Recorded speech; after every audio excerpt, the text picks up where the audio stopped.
Good evening. हम लोग कैसे हैं? आइए आज हम पढ़ते हैं क्लास 12 केमिस्ट्री। चैप्टर नेम है सोल्यूशन और हमारा हेडिंग है आइडियल सोल्यूशन। तो आदर्श विलयन के बारे में जानने की कोशिश करते हैं। तो इसके पहले थोड़ा आप लोगों ने मिक्सचर और कंपाउंड के बारे में पढ़ा है और जानते हैं। मिक्सचर के में कोई बिना किसी रेशियो को हम कई वस्तुओं को एक में मिक्स करते हैं तो हमारा मिक्सचर बनता है। उसमें कोई किसी का निश्चित रेशियो नहीं होती है। लेकिन जब हम कंपाउंड बनाते हैं तो उसकी एक निश्चित उस एटम के एटॉमिक मास की एक निश्चित रेशियो होती है। तो उसी रेशियो के बेस पर हम कंपाउंड बनाते हैं। उसी तरह से आदर्श विलयन और अनादर्श विलयन है। अनादर्श विलयन कोई भी है कम से कम दो पदार्थों को आप मिक्स करिए, मिलाइए, वो आपका विलयन तैयार हो गया। विलयन भी कई प्रकार के होते हैं, सैचुरेटेड विलयन, अनसैचुरेटेड विलयन और सुपर सैचुरेटेड विलयन। इसके पहले वीडियो में ये सब डिटेल से बताया गया है और वैसे आप लोग 9th क्लास में भी पढ़े हैं। तो आइए हम जानने की कोशिश करते हैं कि ये जो आदर्श विलयन है एक कौन कौन से क्या इसके अंदर होती है, कौन से एटम होते हैं, एटम की क्या आकार होती है, क्या संरचना होती है और उनके अंदर क्या फोर्स लगती है। और दूसरी बात है इनके जो लक्षण हैं वो लक्षण में क्या क्या पाई जाती हैं। तो इन तीन चीज़ों के बारे में जानने की कोशिश करते हैं और ये मुझे पता हो गया तो हम इसी बेस पर हम प्रूव करते हैं कि हमारा विलयन आदर्श विलयन है कि अनादर्श विलयन है। तो आइए पहले एक एक पॉइंट को समझने की कोशिश करते हैं। वे विलयन जो सांद्रता व ताप की विस्तृत परासों में राउल्ट के नियम का पालन करते हैं। वे विलयन जो सांद्रता व ताप की विस्तृत परासों में राउल्ट के नियम का पालन करते हैं। तो सांद्रता तो जानते ही हैं कि जो कोई विलयन है उसका किसी विलय की कुछ कंसंट्रेशन होती है, वो सांद्रता हो गया। और एक परास हो गया, रेंज हो गया, कितने रेंज में होना चाहिए। तो रेंज में क्या टेम्परेचर आ गया। ये राउल्ट के नियम का पालन करते हैं। अब देखिए अब राउल्ट का नियम क्या होता है। राउल्ट का नियम ये होता है कि किसी निश्चित ताप पर विलयन में वाष्पशील हैं उस विलयन में वाष्पशील द्रव के अवयवी घटक, जो उसमें जो घटक हैं, दो घटक हैं कि आंशिक वाष्प दाब उस अवयवी घटक के मोल अंश के समानुपाती होता है। इसके मोल अंश के समानुपाती होता है। ये हो गया आपका राउल्ट का नियम। तो इसमें दो वर्ड आए हैं, एक आपका प्रेशर आया है आंशिक वाष्प दाब और दूसरा आ गया है मोल अंश। तो ये हो गया, इसको ये फॉलो करते हैं, ठीक है, इसको ये फॉलो करते हैं। दूसरा हमारा है क्योंकि ये विलयन है तो विलयन में एक विलेय होगा, एक विलायक होगा। तो जो विलेय अब देखिए विलेय और विलायक की अन्योन्य क्रिया इंटरेक्शन विलेय विलायक के अन्योन्य क्रिया के समान होते हैं। अब हमें ये समझने की कोशिश करते हैं कि अन्योन्य क्रिया क्या होती है, इंटरेक्शन क्या होता है। तो इंटरेक्शन वो होती है, जैसे मान लीजिए यहाँ दिया है विलेय सब में इंटरेक्शन होती है। जैसे मान लीजिए जब हम किसी दो वस्तुओं को जो विलेय है बना है या विलायक है, जैसे मान लीजिए एलिमेंट कई एटम से मिलकर बना होता है। तो दो या दो से अधिक एटम से मिलकर के जब एलिमेंट बने होते हैं तो उस एलिमेंट में जो आपका एटम होते हैं, ठीक है, इनकी जो अन्योन्य क्रिया होती है। अन्योन्य क्रिया का मतलब ये होता है कि जब हम दो वस्तुओं को एक पास ले आके रख देते हैं, उनके संपर्क में करते हैं, तो उनके अंदर एक क्रिया होती है, इसी को हम बोलते हैं इंटरेक्शन, यानी अन्योन क्रिया। अच्छा, तो इसी तरह से विलय के अंदर एक अन्योन क्रिया होगी, फिर विलायक के अंदर भी अन्योन क्रिया होगी।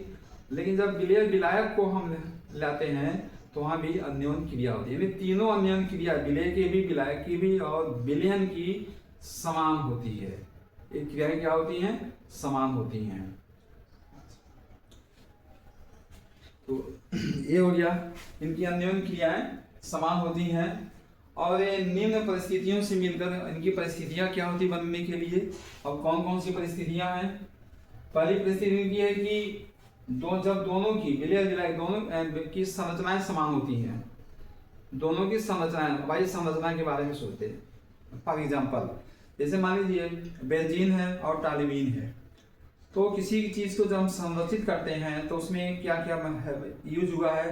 बेंजीन में ये कार्बोहाइड्रेट है, मतलब कार्बन और हाइड्रोजन है, और उसी तरह से टॉल्यूइन भी है, टॉल्यूइन में भी कार्बन और हाइड्रोजन है। देखिए बेंजीन में भी कार्बन हाइड्रोजन है और टॉल्यूइन में भी कार्बन हाइड्रोजन है। इनकी संरचना क्या हो गई? समान हो गई। मतलब जो एलिमेंट है, जो एटम है बेंजीन में है, वही सेम एटम किस में है?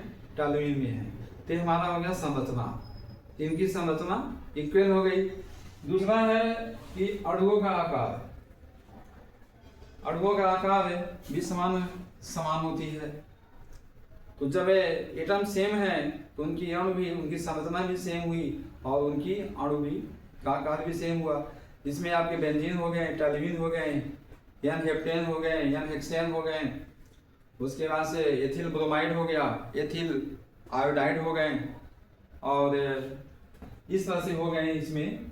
तो सभी में देखिए, जैसे एथिल है, एथिल में आपका कार्बन हाइड्रोजन है और हेलाइड है, और एथिल ब्रोमाइड हो गया, और एथिल आयोडाइड में भी कार्बन हाइड्रोजन है और हेलाइड है, मतलब हेलाइड का कौन सा है? आयोडाइड है। तो ये हो गए हमारे। उसके बाद से अंतर अणु आकर्षण बल, इंटरमॉलिक्यूलर फोर्स। अब जानने की कोशिश करते हैं कि हमारा इंटरमॉलिक्यूलर फोर्स क्या होती है। इंटरमॉलिक्यूलर फोर्स वो फोर्स होती है, जैसे मान लीजिए जब दो वस्तुओं को, जैसे मान लीजिए आपको किसी बंडल बनानी है तो कई वस्तुओं का इकट्ठा करेंगे और एकत्रित करने के उपरांत उसके चेन से या जंजीर से या रस्सी से उसको मतलब बांध देंगे। जब बांध देंगे तो वो जो रस्सी की क्या हो गया, उनका एक फोर्स लगाता है उन सभी को इकट्ठा करने पर। इसी फोर्स को बोलते हैं इंटरमॉलिक्यूलर फोर्स यहाँ पर। तो ये हो गया आपका इंटरमॉलिक्यूलर फोर्स। ये अंतर अणु आकर्षण बल ये सब में होते हैं। लिक्विड ठोस में सब बहुत ज़्यादा होते हैं, द्रव में उससे कम होते हैं, गैस में बहुत ही कम होते हैं, नहीं होते ही नहीं है। ठीक हो गया, ये आकर्षण बल होता है। इसी इंटरमॉलिक्यूलर फोर्स क्या करता है? सबको इकट्ठा करता है, ये रहता है, इसका काम तो ये हो गया। तो आकर्षण बल समान होते हैं, किसके किसके? विलायक के और विलयन के, उसके भी समान होते हैं। यदि इतनी को है उसकी दोनों की संरचनाएं समान हो, अणुओं का आकार समान हो और इंटरमॉलिक्यूलर फोर्स समान हो, तो ये हमारा क्या कहलाता है? ये हम इस ऐसे परिस्थितियों वाले विलयन को हम बोलते हैं आदर्श विलयन। अच्छा, अब इनके लक्षण क्या हो गए? अब लक्षण में इनकी ये होता है, जो उनकी जो ऊष्मा होती है, ये जब क्रिया करते हैं, यानी आदर्श विलयन जब बनाते हैं तो बनाते समय ना ये ऊष्मा का अवशोषण करते हैं, ना तो ऊष्मा का उत्सर्जन करते हैं। यानी तो इसका ये हो गया ΔS = 0। जो हीट होती है इनकी ना लेते हैं ना देते हैं, इसलिए ΔS की वैल्यू 0 हो गया। फिर दूसरा हो गया वॉल्यूम। तो जितना रिएक्टेंट का, यानी विलायक का विलयन है जितनी मात्रा, उतनी ही विलायक की मात्रा होगी। ठीक, सेम होते हैं, इसलिए ΔV = 0 होता है। लेकिन इंपॉर्टेंट थोड़ी ये है कि एंट्राफी की वैल्यू जो है डिफरेंस होती है। एंट्राफी की वैल्यू डिफरेंस होती है, ये प्लस में होता है, यानी थोड़ी ज़्यादा होती है। तो इस तीनों इनके लक्षण हो गए। यदि इसमें से ये लक्षण पाए जाते हैं तो हमारा वो विलयन कौन सा है, आदर्श विलयन। तो आइए थोड़ा सा हम एंट्रॉपी के बारे में जानते हैं कि एंट्रॉपी क्या होती है। जैसे मान लीजिए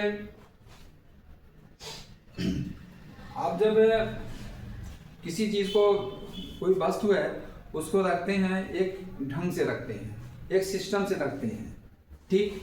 जैसे मान लीजिए ये आपका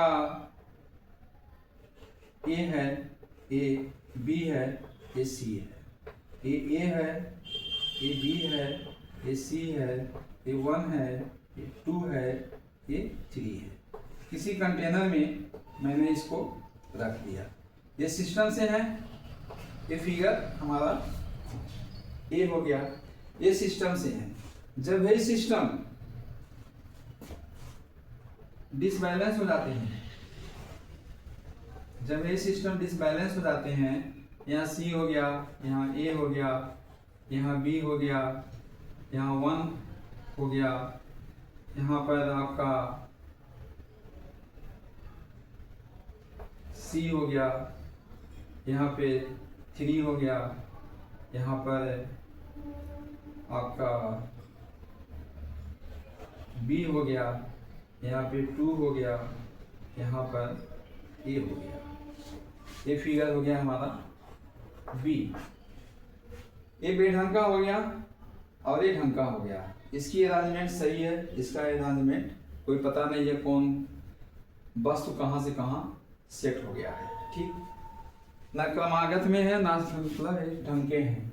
तो अब हम कहें कि इन दोनों में से एंट्रॉपी किसकी ज्यादा है, तो बी की एंट्रॉपी जो है, यानी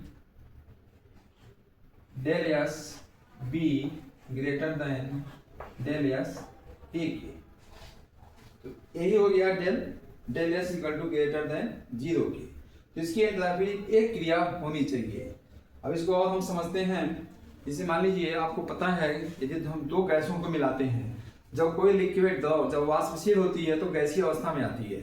तो जब गैसीय अवस्था में आएगी तो उसके जो घटक होंगे, जो उसके एटम होंगे या एलिमेंट होंगे, वो क्या करेंगे, बिखर जाएंगे। कहाँ जाएंगे कोई पता, बेढंग का हो जाते हैं। तो इसीलिए तो वो क्योंकि विलयन है, विलयन में क्रिया होना है, क्योंकि और एक गैसीय अवस्था में है, क्योंकि यहाँ पे राउल्ट का नियम फॉलो हो रहा है। राउल्ट का नियम हमारा पार्शियल प्रेशर से रिलेटेड है। राउल्ट का नियम हमारा पार्शियल प्रेशर से रिलेटेड है, और ये प्रेशर जो है हम पढ़ेंगे गैसीय अवस्था में, ठीक है। तो ये हमारा है, इसलिए ये हो गया डेल एस की ग्रेटर देन 0। तो जब कोई चीज़ को हम मिक्स करते हैं तो कौन सी पार्टिकल कहाँ रहेगा इसका कोई पता नहीं होती है। तो वही चीज़ है यहाँ पर इन्होंने किया है, del S equal to 0 greater than 0, मतलब इसकी वैल्यू जो है पॉजिटिव में होनी चाहिए। तो इसी बेढंग की व्यवस्था को हम बोलते हैं एंट्रॉपी। ये हमारा एंट्रॉपी हो गया। तो आशा आप लोगों को वीडियो पसंद आई होगी, तो चैनल को लाइक कीजिए, सब्सक्राइब कीजिए। कहीं डाउट हो कमेंट में लिखिए। तो इतनी बातें आदर्श विलयन के लिए होनी चाहिए। और फिर दूसरा है इसका उल्टा, अनादर्श विलयन। अनादर्श विलयन में जो भी है यहाँ पर कंडीशन दिया हुआ है, इसी का उल्टा नॉट, इसी का उल्टा हम कंडीशन अप्लाई करेंगे, हमारा हो जाएगा अनादर्श विलयन। पहली बात है कि राउल्ट के नियम का पालन नहीं करेगा। दूसरा है इनकी जो अंदर जो अन्योन्य क्रियाएं हैं वो किसी अन्योन्य क्रियाएं एक दूसरे के समान नहीं होंगे। और तीसरा है इनकी संरचना भी नहीं समान होगी, न इनकी आकार समान होगा, और इनके अंदर इंटरमॉलिक्यूलर फोर्स, अंतर आणविक जो आकर्षण बल है वो भी समान नहीं होंगे। तो इसी के उल्टा हम लिखते हैं, तो ये हो जाता है हमारा अनादर्श विलयन। लेकिन अनादर्श विलयन को एक्सप्लेन करने के लिए दो होते हैं। कहीं कहीं एक ग्रेटर देन हो जाएगा डेल एस, कहीं किसी में लेस देन हो जाएगा। उसी तरह से बायलूम भी कहीं ग्रेटर देन हो जाएगा और कहीं लेस देन हो जाएगा, और एंट्रॉपी भी कहीं 0 हो जाएगा, कहीं लेस देन हो जाएगा। ये किस में होता है, ये अनादर्श विलयन में।